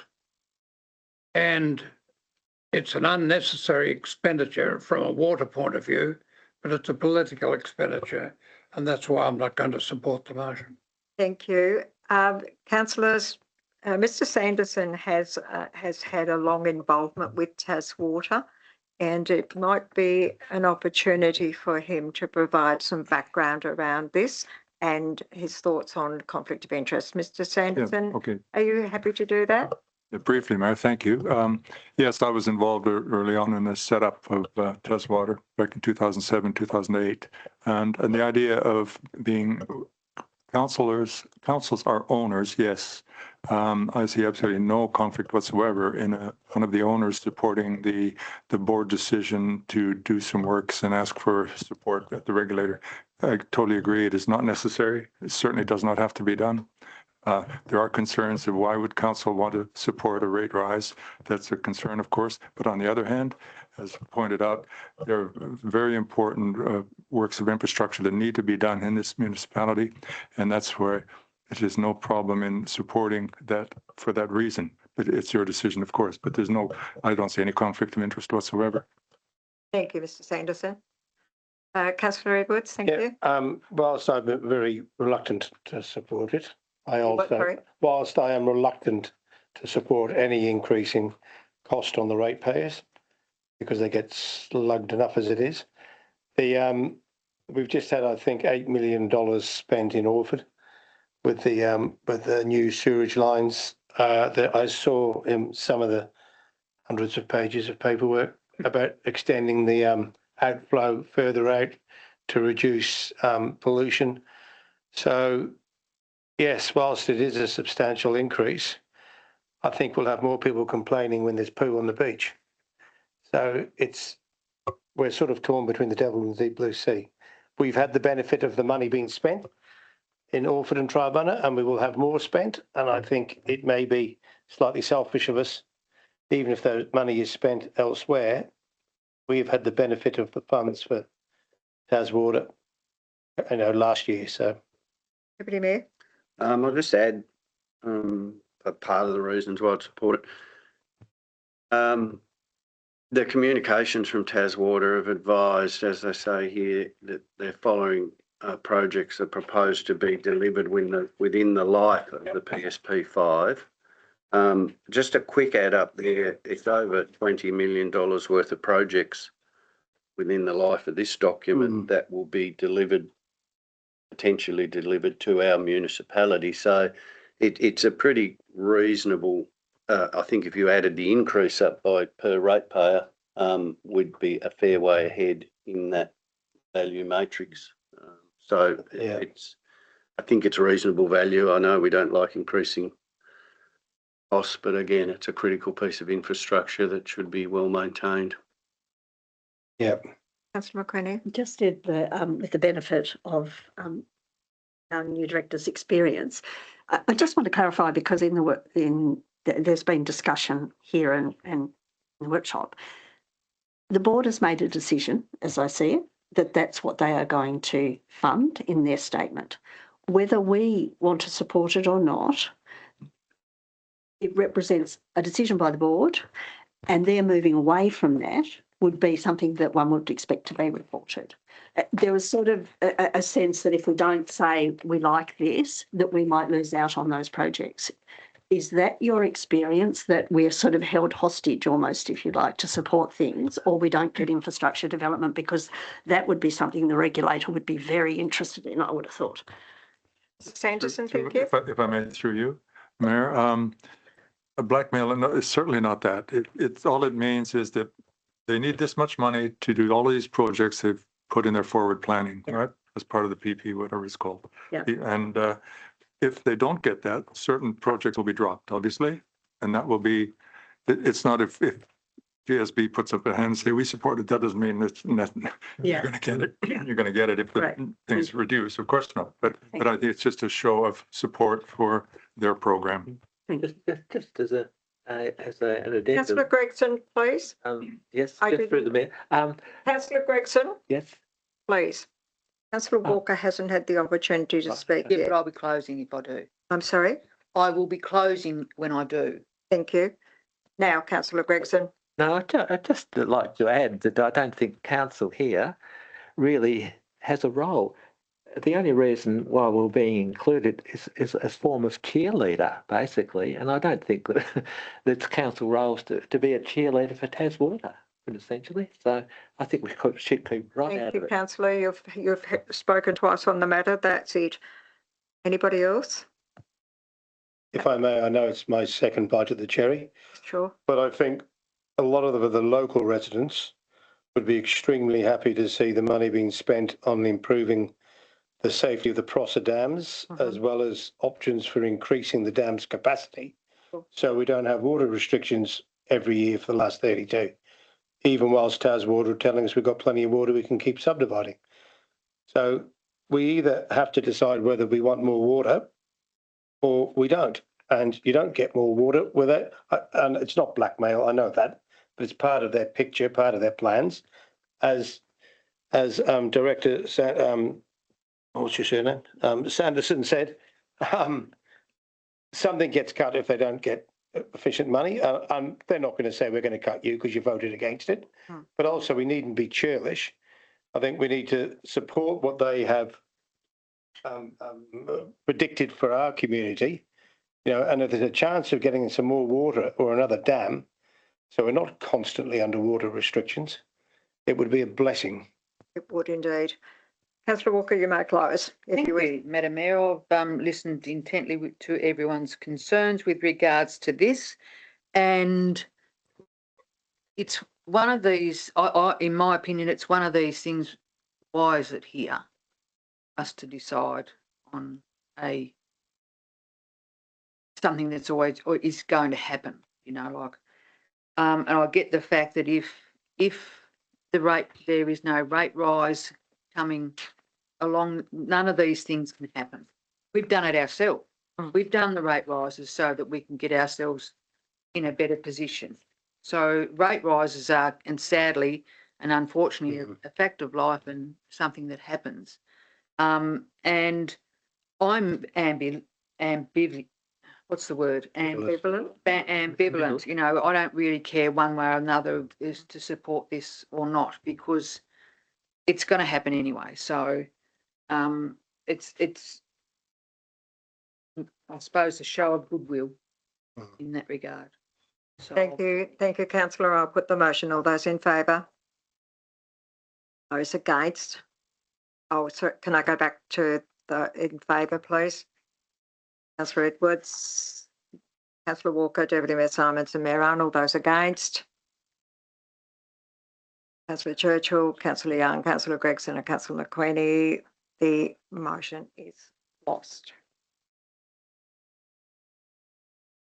Thank you.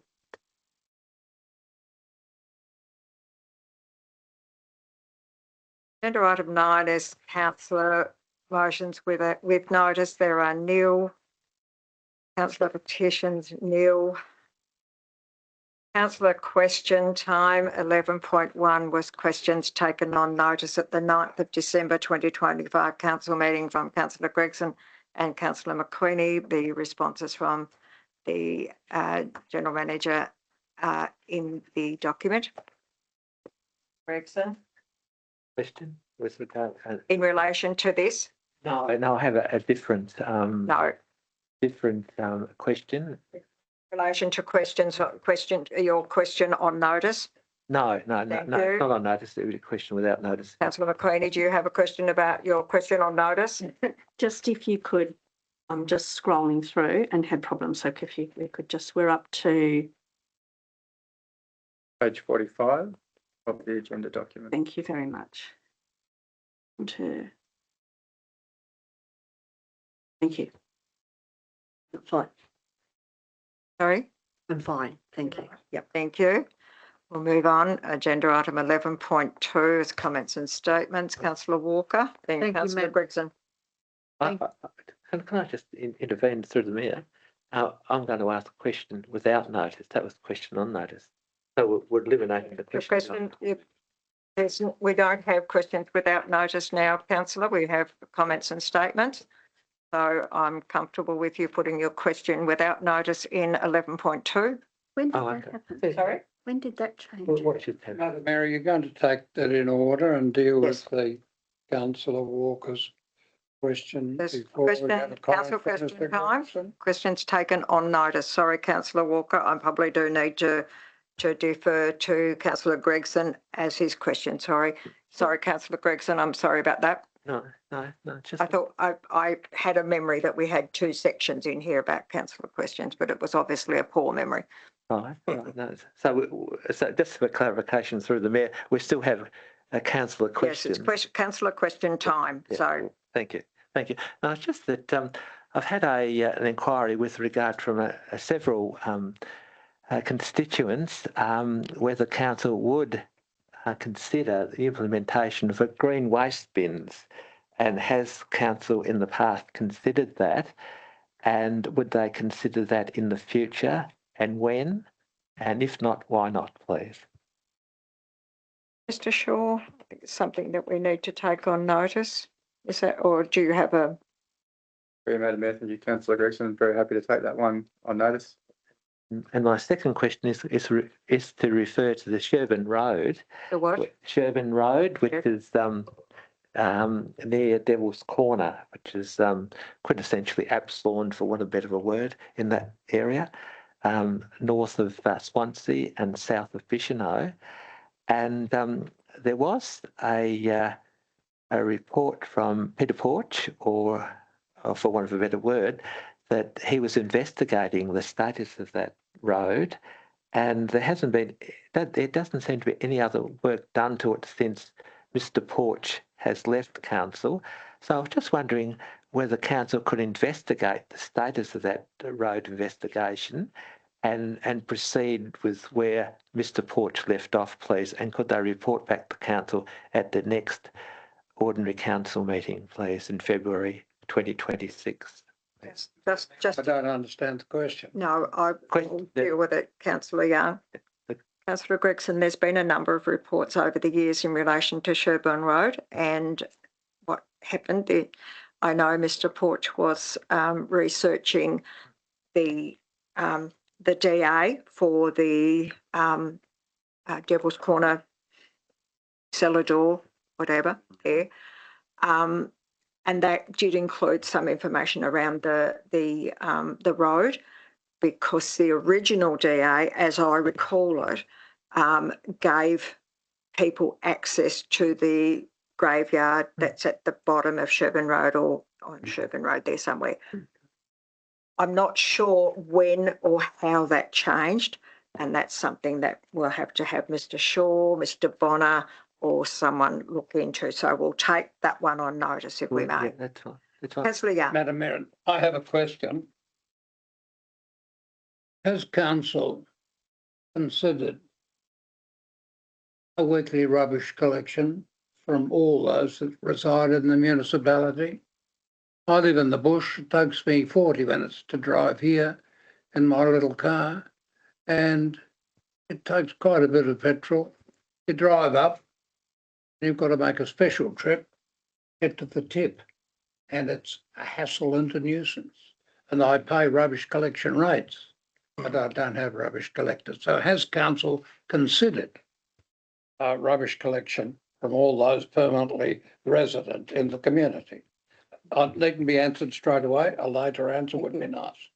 You happy to do I that? can take it on notice. but Take it on notice? Sure. I do know that is, sorry, Madam Mayor, that is a challenge that's routinely, I guess, put to council from our constituents, but fundamentally it comes down to a cost of, well, it's fundamentally a question of cost and serviceability, in that the very nature and geography of our municipality means it's quite difficult and very expensive for council to provide curbside waste and rubbish collection across the municipality. So if it was a decision to go that way, it would come at significant increase in our maintenance costs.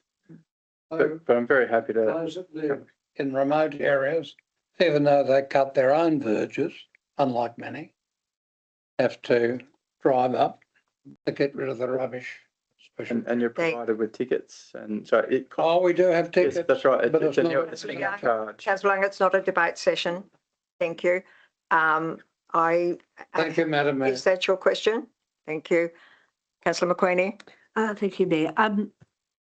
As people, through you, Mayor, to the acting CEO or yourself, whoever's more appropriate, this council, as this group has said before repeatedly and no doubt for years, receives the least state grants allocation of any council in Tasmania and is a national outlier with how low it is. Our most recent one has in fact dropped the maximum amount that it can, 5%. And so representation was made to Treasurer Betts in December for to take that issue up with the Federal Treasurer and letter provided to say, have we had a response yet, or any indication as to whether that communication between the State Treasurer and the Federal Treasurer has occurred? Mr. Shaw, I don't believe we have. Sorry, Madam Mayor. No, we haven't received a response, but I'm really happy to chase that one. Great, thank you. Noting it is a really important body of work, and noting we had a really quite productive meeting, I think, with the Treasurer. Yeah, we did. Is very amenable and was wanting and accepting of the letter. So Yeah. I trust that the lack of a reply letter at this stage isn't evidence of discontent or a lack of Yeah. support. I think it's just it just demonstrates ministerial processes Yeah. and timelines that we can probably expect. Absolutely. So if I could just add that to that then, the allocations will begin to start to be Okay. looked at. They tend to come out in April, May. So the time frame is critical Mhm. to knowing whether we might look at any improved outcome in this next year's allocation. If it doesn't come. Councillor McQueenie, if I may draw your attention to the fact that we now have Mr. Bennett in the role of Director, Corporate and Financial Services. I'm sure that he is very well versed in state grant commission matters. So Maybe not so much. If it's thank you.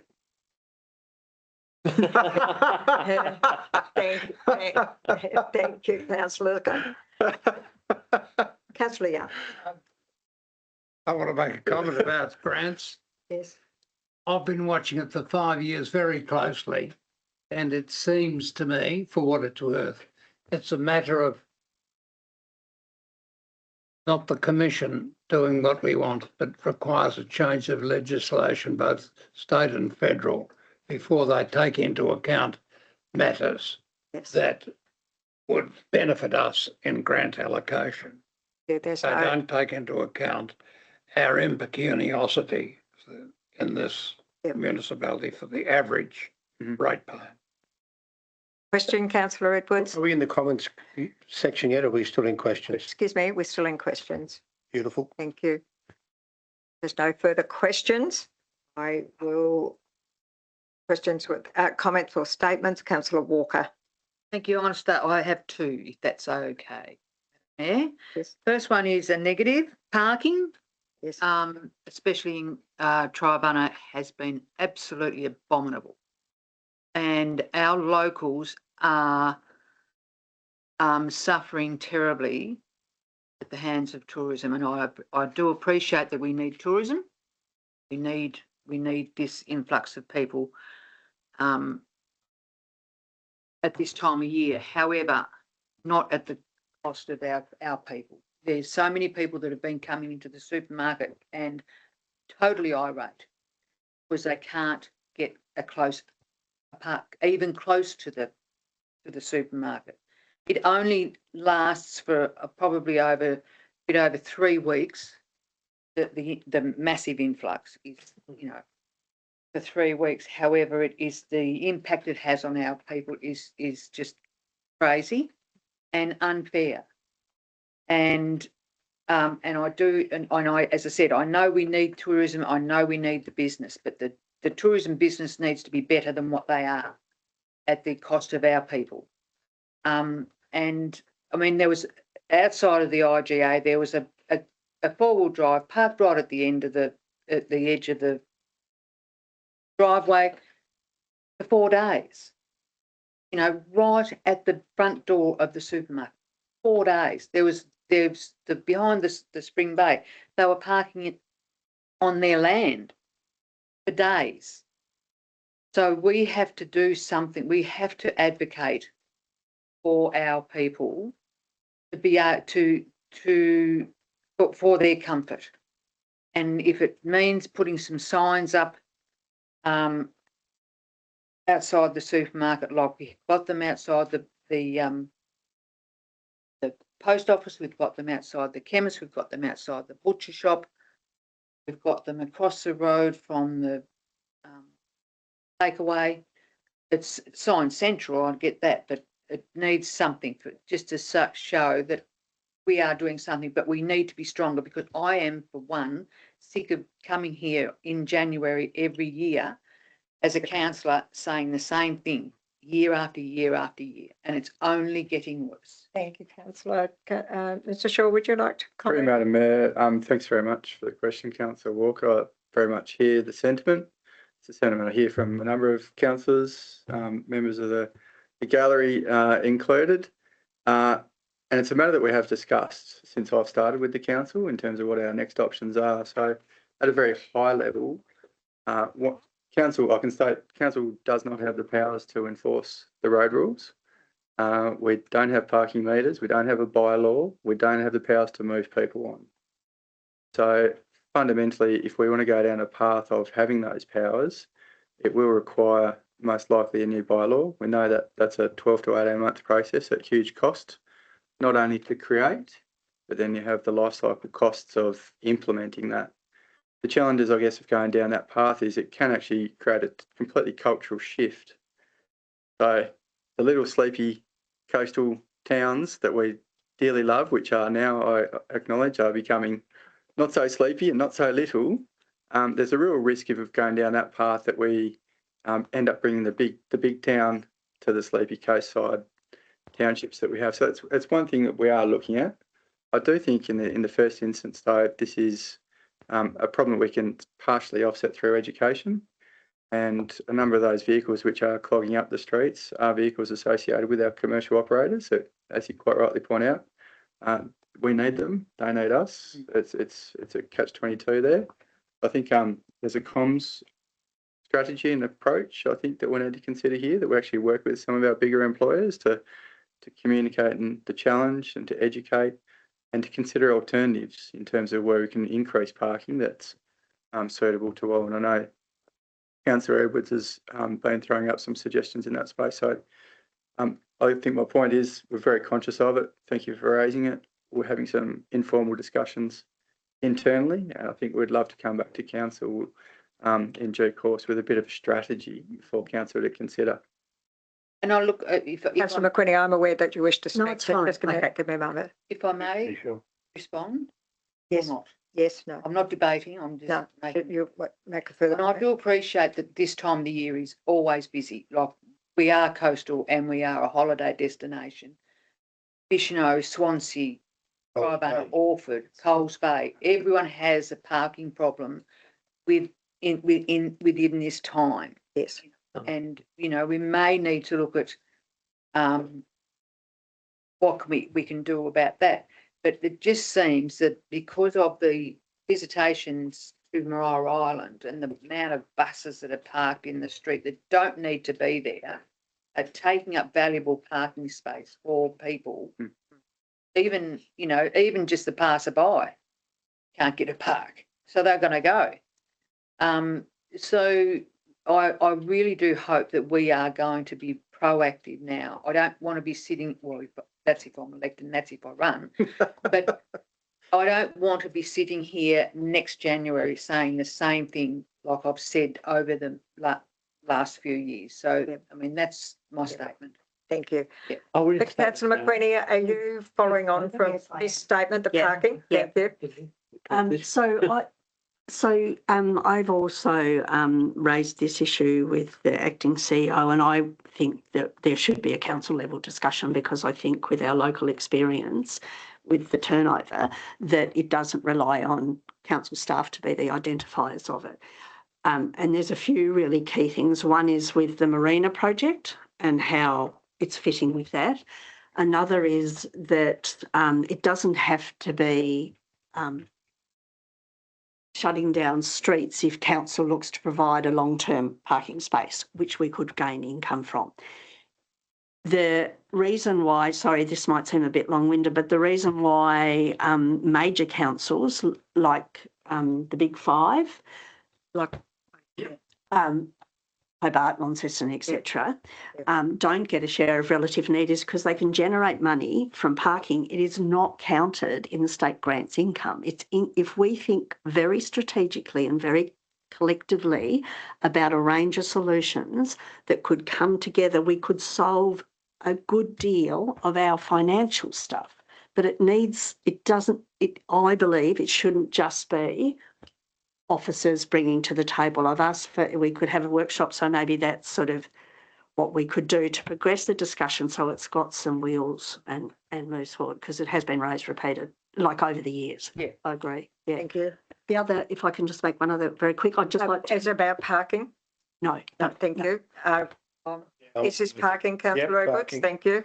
I've had a very good discussions with the acting GM and one of our new directors around this topic, and have driven around with one and sort of scoped out a few potential sites which could create, because as I said to said director, we don't want to be sitting here in 18 months' time trying to work out a problem. There is a couple of sites which, if everything went to plan, could be implemented relatively quickly to get the buses out of the street. The argument you constantly get is people won't walk, which to me is ludicrous because they're going for a walking holiday. So that just does not make sense. But there are a number, I've shown the director and the acting GM a photograph this morning of both sides of the street lined with buses. And there is plenty of places to park those on the other side of the bridge where there would be no issue.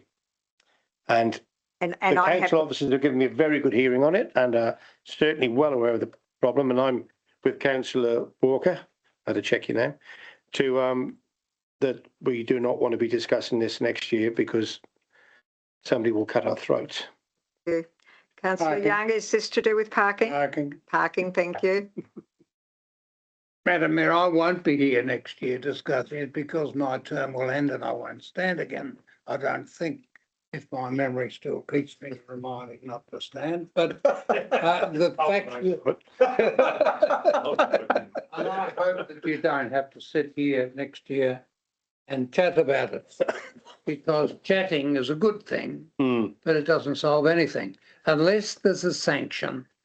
Unlike Councillor Edwards, I don't believe that most people will walk a step further than they have to, and a sanction is the only way to stop it.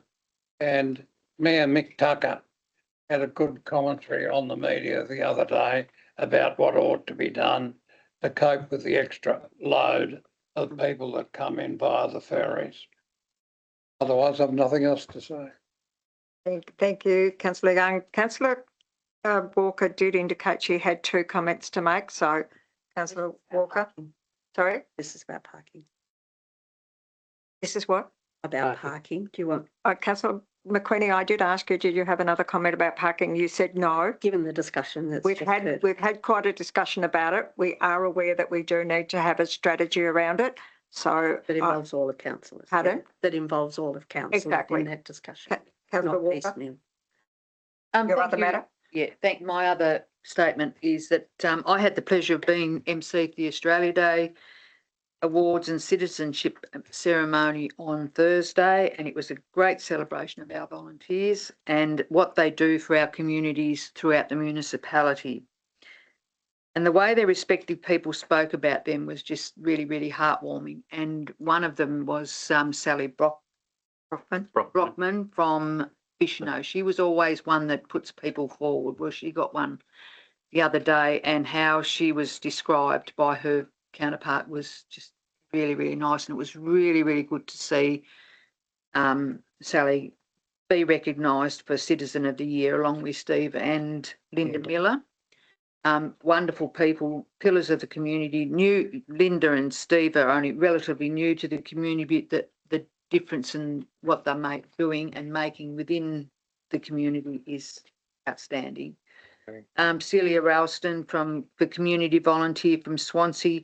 And I might add too, a few of them had no idea that they were going to receive these awards. They had nothing to respond with, but they were so chuffed and pleased. John Ashland, emergency services volunteer for the fire brigade for some 40 odd years. He had no idea either, so he didn't speak, which was unusual. And but he was very honoured and very pleased with that. Rick Franklin is a relatively new and he got our senior citizens. He's a relatively new member of the community, but doing fantastic things. And one of the things they say is, if you're new to a community, start volunteering, because then you'll learn what the place is all about. And young Nikita Jamison from Rocky Hills, and she was the Young Citizen of the Year, and what she does within her little community up there is to be commended as well. Just wanted to make mention of Mr. John Kamara for his address. It was truly moving, an amazing man with an amazing of life challenges that he's overcome with humility and grace, and I could stand and listen to him all the time for quite some time. He was a real inspiration. But just wanted to thank council for asking me to be MC. It's something that I do like to do for the community, and be part of, the Australia Day celebrations. So it was very well done and well received. Thanks, Councillor Walker. Statement, Councillor McQueenie. Just to say that unlike, well, not all years, but some years, I've not heard a whisper of complaint about the services over the Christmas and New Year in terms of doggy bags, toilets, all that sort of thing. So the staff are to be congratulated. Right. Councillor Edwards. I had the pleasure of going down, spending some time with the Nippers and Surf Lifesavers down at Spring Beach, and they were incredibly complimentary of the council. I wish I'd had a tape recorder. They were very, very grateful of being able to put a container there over that short period of time, and couldn't be more thankful for the support they have received from the council. It's a fantastic little thing. The village went down, did a sausage sizzle. So they were making a bit of money, and it was just excellent. And you have answered my question about a container in the car park at the Spring Beach. Well, they've got their big tandem trailer with all the boards on, and we just shoved it in the container. Yes. And then the next morning pull it back out again. It's just, it was. Councillor Gregson, really do you have a statement? Yes, I do. Firstly, I'd just like to concur with Councillor Walker with regard to the Australia Day celebrations. All the recipients were chosen by council enough, so we can't really can't really claim. But it was a really good event, and that's my first one. I'd just like to recognise quite a colourful character from Bicheno by the name of Joff, who's passed just recently.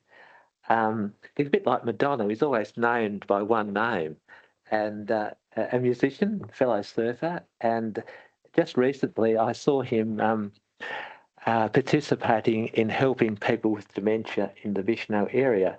So I'd just like to have that recorded and recognised. And my third statement is, council have a position of a descriptor under development applications of the CEO or acting CEO. No other council, Hobart, Glenorchy, have that descriptor underneath explaining what the CEO is related to. Can we eliminate that, because it's costing council money advertising every DA in both the Examiner and the Mercury? Thank you. Did you want to respond? Yes. Question. Yeah. Yes. Mr. Bonner, are you able to provide some background on that? Because I think it was advice that we received from the local government division. Am I correct? I was a bit unclear, Councillor Gregson, what you were referring to. Yes. It was a statement, kind of, with regard to every DA that's advertised in the Mercury and the Examiner, you've got Dick Shaw, acting CEO. Underneath that, there's a descriptor. What's that? Yes. Okay. Yeah. Thank you. Yeah. So through you, Mayor, yes, CEO is not a term that's picked up in the Local Government Act. It's General Manager. Okay. So if a council is going to have an executive officer who is a CEO, then we need to refer that a CEO means the General Manager under the terms of Local Government Act. Legal advice is that we need to include that in signing, in our documentation. Until the government changes the term in the Local Government Act to include CEO, we have to refer to that. Yes. Gregson, it's probably likely that other councils that are not including it are in breach of the. So and that's not our problem. That's their problem. Okay, fine. We are meeting the requirements that we were told through legal advice. Thank you. Thank you. Thank you. No further comments. Thank you very much. We'll move on. Agenda item 12 is closed session. In accordance with the requirements of the Local Government Act Meeting Procedure Regulation 2025, as Mayor, I declare the meeting closed to the public in order to discuss the following matters: requests of leave of absence, notification of leave of absence for parental leave, minutes of the closed session of the ordinary council meeting held on the 9th of December, CEO vacancy and Co-Health Quarterly Report. There is a recommendation on page 46. Thank you, councillor Walker. Thank you. I'll move that council moves into closed session at 4:03 p.m. Thank you. Is there a seconder? Seconder, councillor Edwards. I'll put the motion. All those in favour? Those against? It's carried. Thank you. Gentlemen. Thank you, gentlemen. Ms.